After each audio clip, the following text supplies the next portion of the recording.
Continuando con el tema, vamos ahora a ocuparnos un poco de los diferentes tipos de riesgos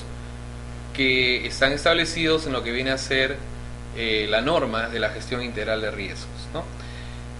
La norma de la gestión integral de riesgos nos establece como riesgos a ser considerados, en primer lugar, el riesgo crediticio, el riesgo de mercado, el riesgo operacional, el riesgo estratégico,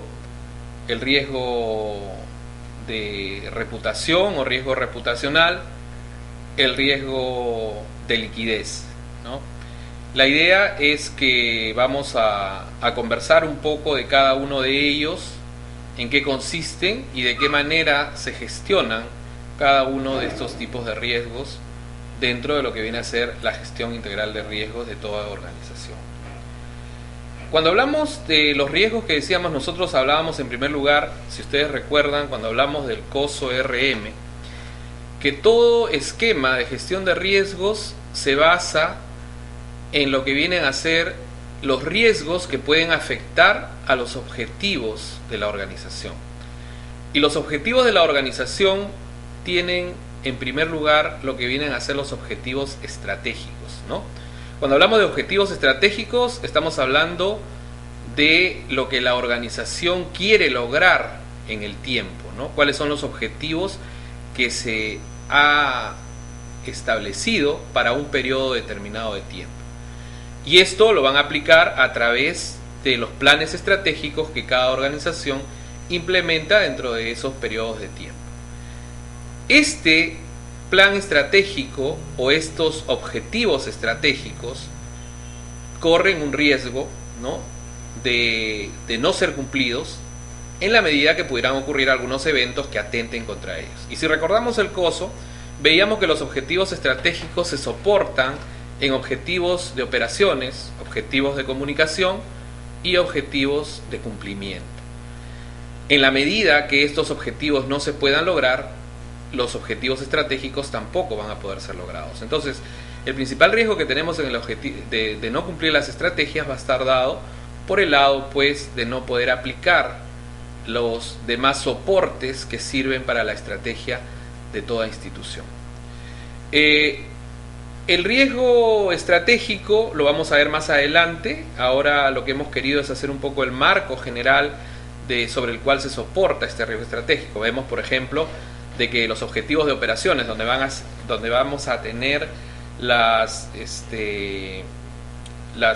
elementos que nos van a permitir poder ir logrando cada una de estas metas y estos objetivos, vamos a entrar pues por los negocios de la organización, vamos a entrar por los procesos, etcétera, y en los cuales vamos a ir por el mercado en el cual se desenvuelven, y vamos a ir encontrando que vamos a identificar riesgos operacionales, riesgos de crédito, riesgos de mercado, etcétera, ¿no?, que como consecuencia del desencadenamiento de estos pudiera llevarnos a desencadenar un problema de riesgo estratégico del no cumplimiento de estas estrategias. ¿Cuáles son las posibles consecuencias que puede tener una organización frente al desencadenamiento de cada uno de estos riesgos, ¿no? Podemos tener pérdidas económicas, podemos tener mayor exigencia de capital, que es un tema que está muy de moda, digamos, ahora con la implementación del nuevo acuerdo de capital Basilea II y Basilea III. Como recordarán ustedes, nosotros habíamos hablado de que las instituciones financieras tienen que poner capital, un capital mínimo, por los riesgos crediticio, mercado y operacional, y a partir del próximo año van a tener que poner un capital adicional por otros riesgos de acuerdo a lo que se establece en los criterios de Basilea III, y que ya la Superintendencia de Banca y Seguros los ha considerado dentro de una norma de capital adicional que entrará en vigencia a partir de julio del próximo año. También otra de las consecuencias puede ser mayor costo de los fondos, ¿no?,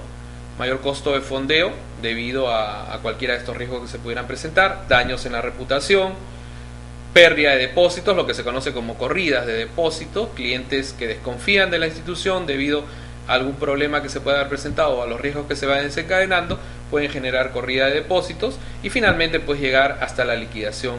de la entidad. Esto desde el punto de vista de una institución financiera. Si ya nos referimos al sistema financiero en general, las posibles consecuencias de estos riesgos pudieran ser el cierre de entidades o de cierre de entidades en cadena, corridas bancarias a nivel de todo el sistema financiero, lo que va desencadenando en lo que se conoce como riesgo sistémico, ¿no? Cuando hablamos de riesgo sistémico, que si bien es cierto no es un punto que lo vamos a tratar en detalle, sí es importante que conozcamos de que el riesgo sistémico viene a ser el riesgo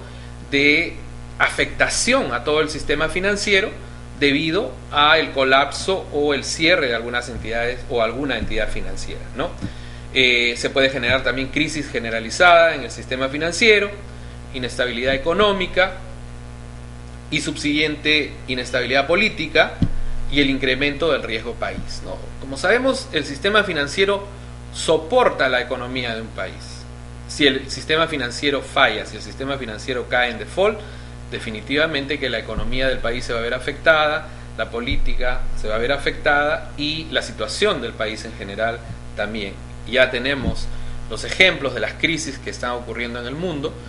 que se iniciaron por desencadenamientos de riesgo crediticio, que luego pasaron a ser riesgo de liquidez y que finalmente se han convertido pues en riesgos sistémicos. Han habido instituciones financieras en Estados Unidos